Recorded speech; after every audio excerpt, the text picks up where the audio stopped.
Hello and welcome to video 2 of our series. I'm Ryan Fisher, Chief Advocacy Officer of PPMD. In this video, we're going to be taking a deeper dive into the MD CARE Act and talk about the programs that came out of the legislation in a little more detail and the federal funding attached to make sure those programs are happening. So I want to start this video with just a few acronyms, many of which you'll be aware of already. First being the NIH, National Institutes of Health, the CDC, the Centers for Disease Control, and the FDA, the Food and Drug Administration. Probably most are familiar with all of these, but you're going to come across a lot of acronyms when you're advocating. So as we go through these videos and when we do our training for the virtual fly-in, we'll spell out these acronyms so you're well versed. Another acronym is MD-STARNet. That's Muscular Dystrophy Surveillance Tracking and Research Network. It's a bit of a long one. That's why MD-STARNet is easier to say. But this came out of the MD CARE Act as a way to get hands on the numbers of people with Duchenne diagnosed, living with in the US. We'll talk more about that in a minute. And then the last term is appropriations. This is the process for funding the federal government. There is a whole system set up for the budget and the appropriations process. We'll talk a little bit about that and why it matters to us, because it certainly has something to do with what we're asking Congress to do this year. So I mentioned in video 1, the MD CARE Act and the importance of the bill and subsequent amendments that you see on your screen. It really dramatically transformed our efforts to combat Duchenne and other forms of muscular dystrophy.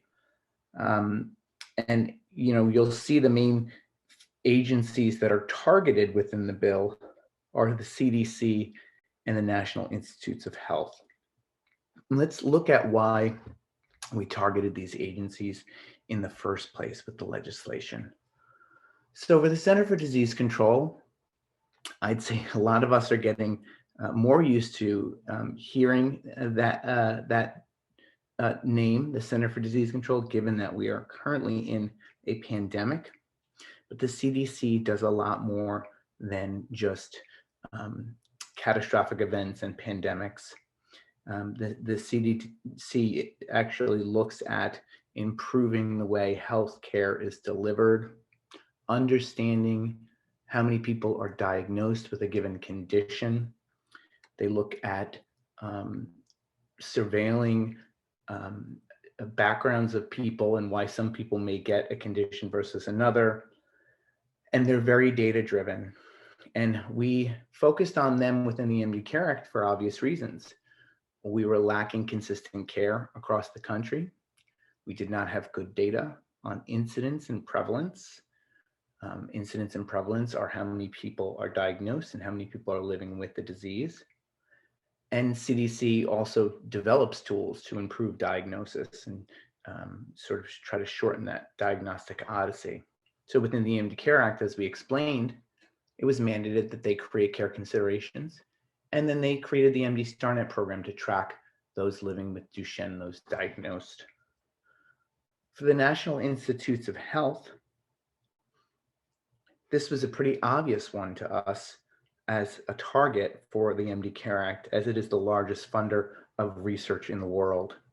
We needed to leverage much more funding and strategic focus for Duchenne at the NIH. So that's why in the MD CARE Act, we advocated for more funding for Duchenne and the establishment of those research centers was in the bill as well, as you recall. They were later named Wellstone Centers after the late Paul Wellstone, who was a champion for our community.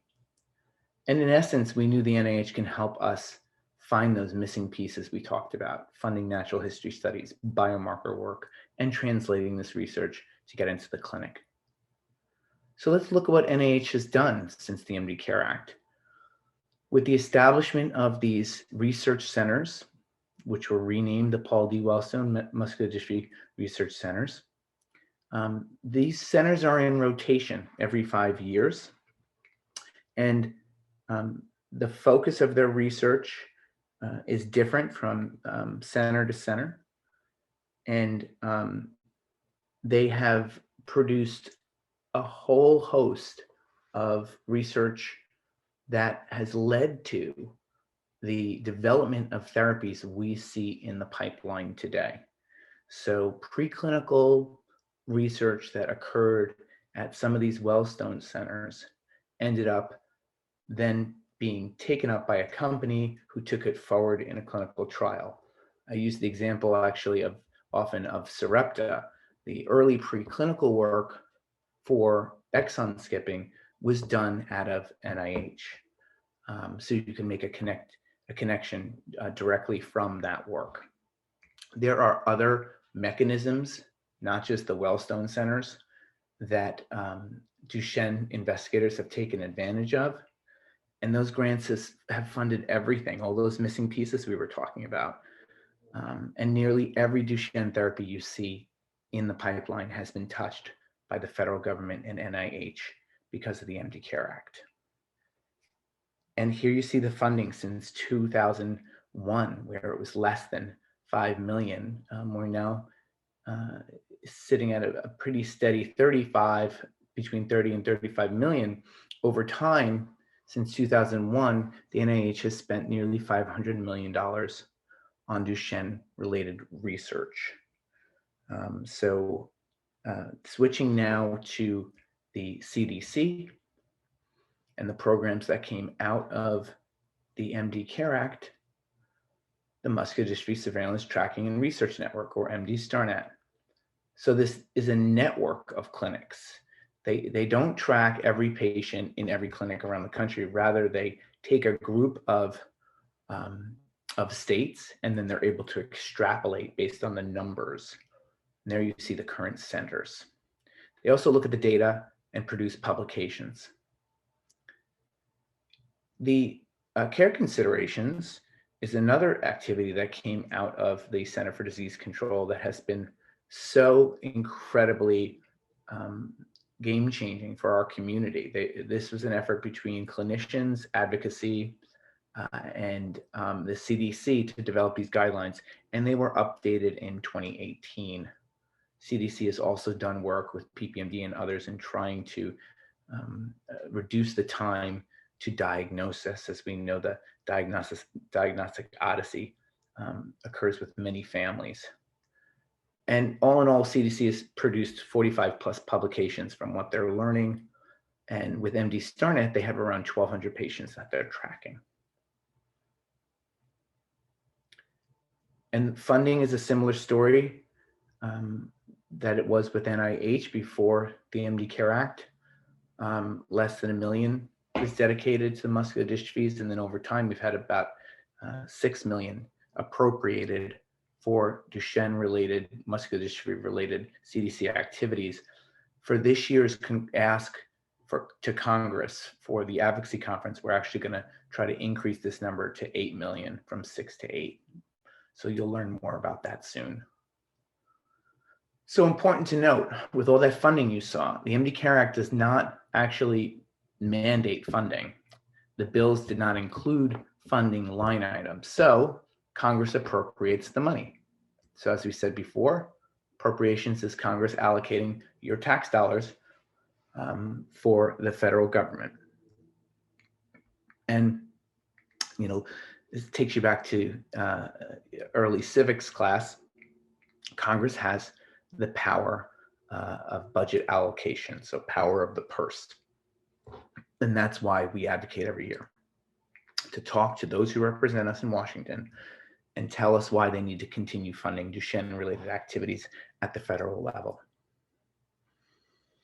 So we do this through these funding letters. On your left, you see a copy of the 2020 letter. There's one letter in the Senate, and there's one letter in the House, and it's led by a Republican and a Democrat in both. In the House, we have Representative Doris Matsui from California and Rep. Steve Stivers from Ohio. In the Senate, we have Senator Debbie Stabenow and Senator Roger Wicker. So our advocates, whether they go to Washington in person or they call or email from home are asking their members to sign on to this letter. It's usually a deadline by mid-March. Once those House and Senate leads get their signatures from other members, they submit that to the Appropriations Committee. And we've had great success with this, been able to maintain our funding and increase our funding in some areas, which we'll get into in further videos. So this ends video 2. In our next video, video 3, we're going to talk about PPMD advocacy efforts related to the FDA.